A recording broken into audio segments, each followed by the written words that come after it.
ڈالو، مگر نہیں لوگ سدھر رہے ہیں، الٹی سیدھی چیزیں، گندے گندے تھمبنیل۔ آج بھی اتنا کہنے کے بعد بھی آپ یوٹیوب پر سرچ ماریے، اسی بہار کے اور سیمانچل کے کئی چینل والے گندے گندے تھمبنیل لگا کر کے ہماری ترجمہ بنا رہے ہیں۔ میرے پیارے ساتھیوں، الیکشن کا ماحول ہے، میں کچھ نہیں بولوں گا، ایک بات کہوں گا، یونٹی اپنے اندر پیدا کرو، اتحاد پیدا کرو۔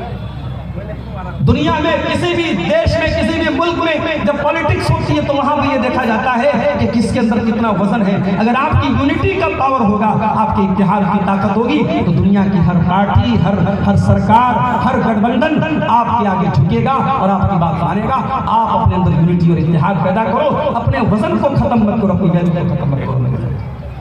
اللہ کے پیارے نبی فرماتے ہیں وَنُصِرْتُ بِالرُّعْبِ مَسِيرَةَ الشَّهْرِ، میرا دشمن ایک مہینے کی دوری پر ہو تب بھی میرے دشمن کے دل میں اللہ تعالیٰ نے میرا روب و دبدبہ ڈال دیا ہے۔ وَأُحِلَّتْ لِيَ الْمَغَانِمُ، اور میرے لیے مال غنیمت کو حلال کر دیا گیا، مجھ سے پہلے کسی اور نبی کے لیے مال غنیمت حلال نہیں تھا۔ دشمن سے جنگ ہوتی تھی اور جو مال حاصل ہوتا تھا آسمان سے آگ آتی تھی اور سارے مال کو کھا جاتی تھی، مگر اس امت کے لیے اور اللہ کے آخری نبی کے لیے مال غنیمت کو حلال کیا گیا۔ اس کے بعد آپ نے فرمایا چوتھی چیز وَجُعِلَتْ لِيَ الْأَرْضُ مَسْجِدًا وَطَهُورًا، اور زمین کو اللہ تعالیٰ نے میرے لیے پاک بنایا ہے اور زمین کو مسجد بنایا ہے۔ مسلمان دنیا کے کسی بھی کونے میں چلا جائے، نماز کا ٹائم ہو جائے، اسے مسجد تلاش کرنا ضروری نہیں ہے۔ جہاں پاک زمین ہو، جہاں پاک جگہ ہو، کوئی ناپاکی نہ ہو، کوئی گندگی نہ ہو، مسلمان قبلہ رخ کھڑا ہو کر کے دنیا کے کسی کونے میں نماز پڑھ سکتا ہے۔ اگر پانی نہیں مل رہا ہے، دنیا کے کسی بھی کونے میں چلا جائے، مٹی مل رہی ہے، مٹی سے تیمم کر کے نماز پڑھ سکتا ہے۔ ابھی آج ایک صاحب نے مسئلہ پوچھا تھا، کہنے لگے میری والدہ کی آنکھوں کا آپریشن ہوا ہے اور ڈاکٹر نے بالکل سختی سے منع کیا ہے کہ آنکھ میں پانی نہیں لگنا چاہیے، اب میری والدہ نماز کیسے پڑھیں گی؟ کہا نہ پانی لگنا چاہیے نہ مٹی لگنی چاہیے۔ میں نے کہا پورا وضو کرو، چہرہ مت دھلو، آنکھ مت دھلو، آنکھ کے پاس پانی نہ جائے، پورا وضو کر لو، آپ نماز پڑھ لو۔ فَاتَّقُوا اللَّهَ مَا اسْتَطَعْتُمْ، اللہ سے ڈرو جتنی تمہارے اندر طاقت ہے۔ آپ اگر آنکھوں کا آپریشن ہوا ہے اور آنکھوں میں پانی ڈالنے سے ڈاکٹر نے منع کیا ہے، آپ چہرہ نہیں دھوئیں گے تب بھی آپ کا وضو ہو جائے گا، اللہ تعالیٰ اتنی ہی کی پکڑ کرے گا جتنی آپ کی طاقت ہے۔ تو نبی نے فرمایا میرے لیے مال غنیمت کو حلال کیا، اور آپ نے فرمایا مجھ سے پہلے جتنے نبی آئے کسی خاص قوم کے لیے آئے، کسی خاص بستی کے لیے آئے، وَأُرْسِلْتُ إِلَى الْخَلْقِ كَافَّةً، لیکن میں ساری انسانیت کے لیے نبی بنا کر کے بھیجا گیا۔ وَخُتِمَ بِيَ النَّبِيُّونَ، اور نبوت کی مہر میرے اوپر لگا دی گئی، میں آخری نبی بن کر کے دنیا میں آیا، میں خاتم النبیین بن کر کے دنیا میں آیا، میرے بعد کوئی نبی آنے والا۔ یہ عقیدہ ہے ہمارا اللہ کے پیارے نبی کا۔ اب اگر کوئی آپ سے کہے کہ اہل حدیث نبی کو نہیں مانتا تو اسے یہ تقریر سنا دینا کہ ہمارا عقیدہ اللہ کے رسول کے بارے میں ہے، لیکن ہاں ہم نبی کو نبی مانتے ہیں، نبی کو رب نہیں مانتے۔ عیسائی حضرت عیسیٰ علیہ السلام کو سن آف گاڈ مانتے ہیں، اللہ کا بیٹا مانتے ہیں، تو کیا وہ حضرت عیسیٰ کا احترام کر رہے ہیں؟ نہیں، ہم کہتے ہیں یہ حضرت عیسیٰ کا احترام نہیں ہے، ان کی انسلٹ ہے، ان کا اپمان ہے، ان کی توہین ہے۔ عیسیٰ اللہ کے بندے ہیں، اللہ نے بغیر باپ کے پیدا کیا ان کو اپنی قدرت سے، لیکن وہ عیسیٰ اللہ کے بندے ہیں، اللہ کے رسول ہیں، اللہ کے بیٹے نہیں ہو سکتے۔ ان کو اللہ کا بیٹا کہنا اللہ کو گالی دینا ہے، اللہ کا اپمان ہے عیسیٰ علیہ السلام کا۔ اسی طریقے سے آج جو لوگ ہمارے نبی کے بارے میں الٹی سیدھی باتیں کرتے ہیں، کوئی کہتا ہے کہ کعبہ بھی جھک رہا ہے محمد کے شہر میں، کوئی قوالی گا رہا ہے، کہہ رہا ہے کہ کعبہ بھی اللہ کے نبی کے شہر میں آ کے جھک رہا ہے، کیا یہ کعبہ کی توہین نہیں ہے؟ کیا یہ اللہ کے گھر کی توہین نہیں ہے؟ کوئی کہہ رہا ہے وہی جو مستوی عرش کا خدا ہو کر اتر پڑا مدینے میں مصطفیٰ ہو کر، کوئی اللہ کے نبی کو اللہ کے مقام تک پہنچا رہا ہے۔ کوئی کہہ رہا ہے بگڑی میری والے، کوئی نبی کو بگڑی بنانے والا قرار دے رہا ہے۔ یاد رکھو میرے پیارے ساتھیوں، بگڑی بنانے والا کوئی اگر ہے تو اللہ ہے، اولاد دینے والا اگر کوئی ہے تو اللہ ہے، شفا دینے والا اگر کوئی ہے تو اللہ ہے، دعائیں سننے والا اگر کوئی ہے تو اللہ ہے۔ قرآن کہتا ہے یا اہل الکتاب لا تغلو فی دینکم، اے اہل کتاب اپنے دین کے اندر تم غلو مت کرو۔ نبی نے غلو کرنے سے منع، غلو مطلب کسی کی لمٹ اور کسی کی حد سے آگے بڑھا۔ ہمارے جلسوں میں جو نظامت ہوتی ہے الحمدللہ، اکثر جو پروگرام کے نظامت کرنے والے ہوتے ہیں بہت اچھے الفاظ کا چناؤ کرتے ہیں، صحیح باتیں بولتے ہیں، مگر کبھی کبھی بہکنے والے بہک بھی جاتے ہیں، ایسی باتیں کرنے لگتے ہیں جو نہیں کہنی چاہیے۔ اہل حدیث کے اسٹیج پر مبالغہ آرائی سے کام نہیں لینا چاہیے، کسی بھی شخصیت کے بارے میں غلو نہیں کرنا چاہیے۔ ہماری شریعت نے نبی کے بارے میں بھی غلو کرنے سے منع کیا ہے۔ آئیے ایک حدیث آپ کو پڑھ کے سناتا ہوں۔ اللہ کے پیارے نبی ایک شادی میں گئے، صحابیہ کے نام تھا معوذ بنت افراح، ان کی شادی تھی، اور شادی کے موقع پر اگلے دن اللہ کے پیارے نبی ان کے گھر گئے، اور وہاں چھوٹی چھوٹی بچیاں گیت گا رہی ہیں۔ پتہ یہ چلا کہ شادی کے موقع پہ خوشی منانا جائز ہے، چھوٹی چھوٹی بچیاں اگر کوئی گیت پڑھ رہی ہیں بغیر میوزک کے وہ بھی جائز ہے، لیکن جو چیز غلط ہے، عورت کی بے پردگی غلط ہے، تو شادی کے موقع پر بھی غلط ہے۔ غیر محرم کے سامنے لڑکیوں کا سج سنور کر کے آنا غلط ہے، تو شادی کے موقع پر بھی غلط ہے۔ شادی کے موقع پر کوئی ناجائز کام جائز نہیں ہوتا ہے۔ چھوٹی چھوٹی بچیاں گیت گا رہی تھیں، اور جنگ بدر میں ان کے باپ دادا جو شہید ہوئے تھے ان کا نام لے لے کے وہ گیت پڑھ رہی تھی۔ اسی میں انہوں نے ایک لائن یہ پڑھی، وَفِينَا نَبِيٌّ يَعْلَمُ مَا فِي غَدٍ، ہمارے بیچ میں وہ نبی آئے جو آنے والے فیوچر کی بات جانتے ہیں، جو بھوشیہ کی بات جانتے ہیں، جو کل کی بات جانتے ہیں۔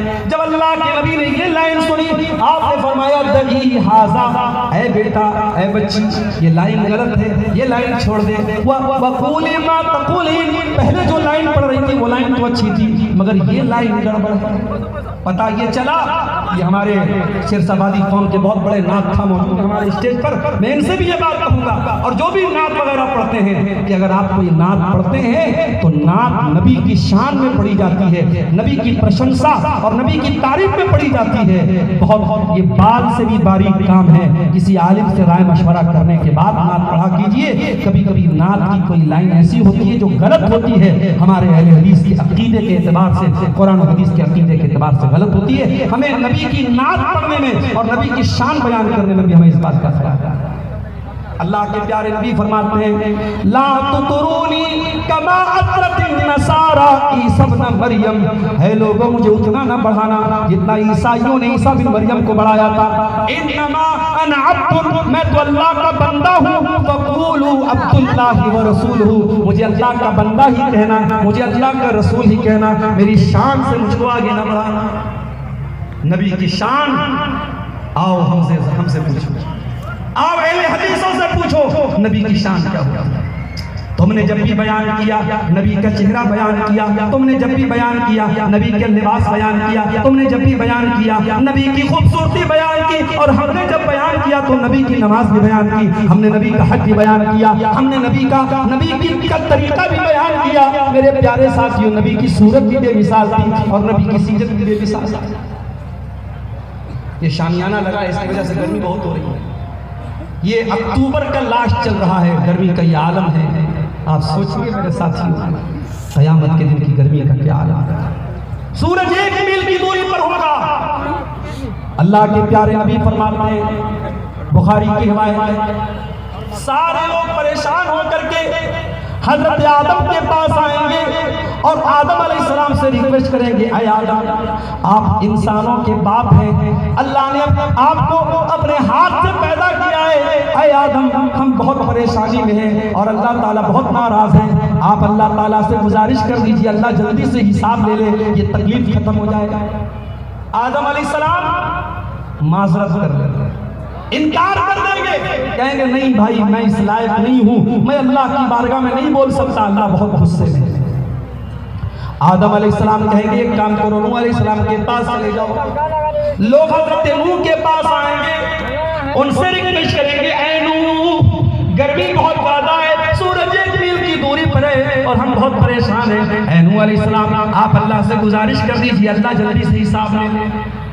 حضرت نوح بھی انکار کر دیں گے، لوگ ابراہیم کے پاس آئیں گے وہ بھی انکار کر دیں گے، لوگ موسیٰ علیہ السلام کے پاس آئیں گے وہ بھی انکار کر دیں گے، لوگ عیسیٰ علیہ السلام کے پاس آئیں گے وہ بھی انکار کر دیں گے۔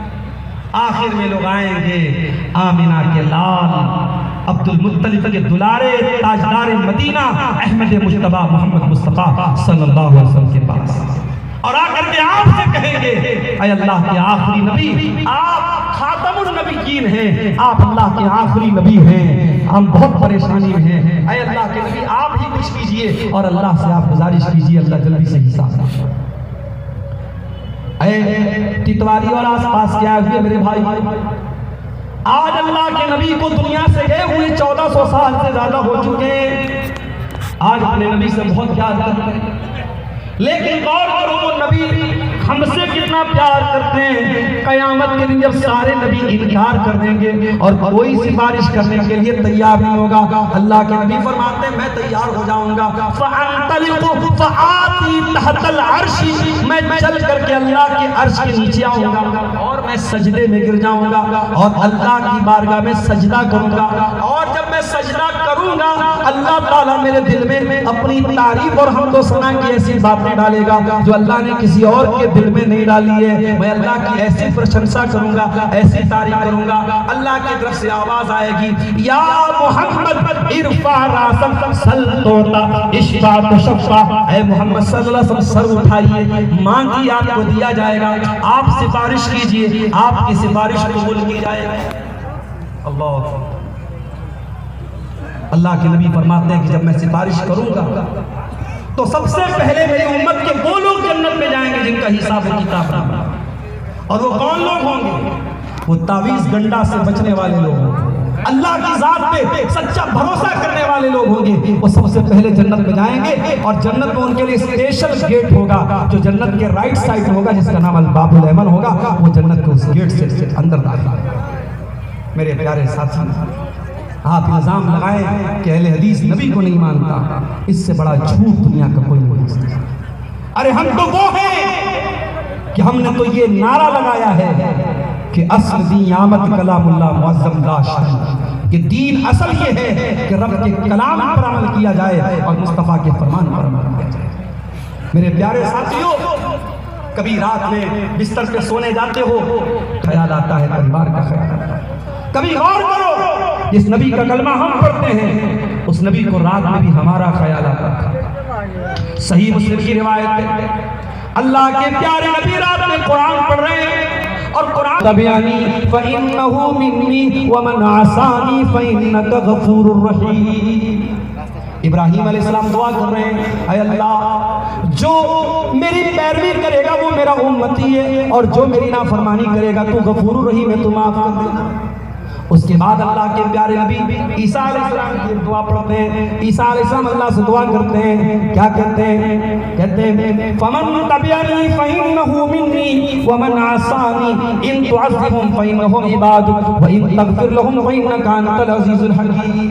اے اللہ اگر تو ان کو عذاب دے تو یہ تیرے بندے ہیں، اور اگر تو معاف کر دے تو طاقت والا ہے، تو حکمت والا ہے، تو جیسا مناسب سمجھے گا ویسا تو کر لے گا۔ نبی نے دیکھا کہ دو نبیوں نے اپنی اپنی امت کے لیے دعا مانگی، اب اللہ کے نبی کو اپنی گنہگار امت کا خیال آیا، ہمارا اور آپ کا خیال آیا، ہم گنہگاروں کا خیال آیا۔ رات کا سناٹا تھا، وہ نبی رات کے سناٹے میں آنسو بہا کے اللہ کے سامنے رونے لگے، وہ نبی رو رہے ہیں اے اللہ میری امت کا کیا ہوا؟ اللہ نے فرشتے کو بھیجا، جبریل علیہ السلام کو بھیجا، جاؤ پوچھو میرے نبی سے کیوں رو رہے ہیں۔ فرشتہ آ کر کے پوچھتا ہے کیا بات ہے، کیوں رو رہے ہیں؟ اللہ کے پیارے نبی فرماتے ہیں کہ میں اپنی امت کے لیے رو رہا ہوں۔ اللہ کے پیارے نبی کہتے ہیں میں اپنی امت کے لیے آنسو بہا رہا ہوں۔ اللہ کی طرف سے جواب آتا ہے اِنَّا سَنُرْضِيكَ فِي أُمَّتِكَ وَلَا نَسُوءُكَ، اے میرے نبی ہم آپ کی امت کے بارے میں آپ کو خوش کر دیں گے، آپ کو پریشان ہونے کی حاجت نہیں ہے۔ کوئی اعلان کرنا ہے میرے بھائیوں؟ وہ نبی رات کے سناٹے میں ہمارے لیے آنسو بہاتا ہے۔ شاعر کہتا ہے سلام اس پر جو امت کے لیے راتوں کو روتا تھا، سلام اس پر جو فرش خاک پر جاڑے میں سوتا تھا، سلام اس پر کہ جس کے گھر میں چاندی تھی نہ سونا تھا، سلام اس پر کہ ٹوٹا بوریا جس کا بچھونا تھا۔ آج اس نبی کے نام پہ کوئی بینر نکال کے چل رہا ہے کوئی نعرے لگا رہا ہے، کوئی جلوس نکال رہا ہے، کوئی ڈی جے بجا رہا ہے، کوئی ناچ رہا ہے، کوئی گا رہا ہے۔ ایک سال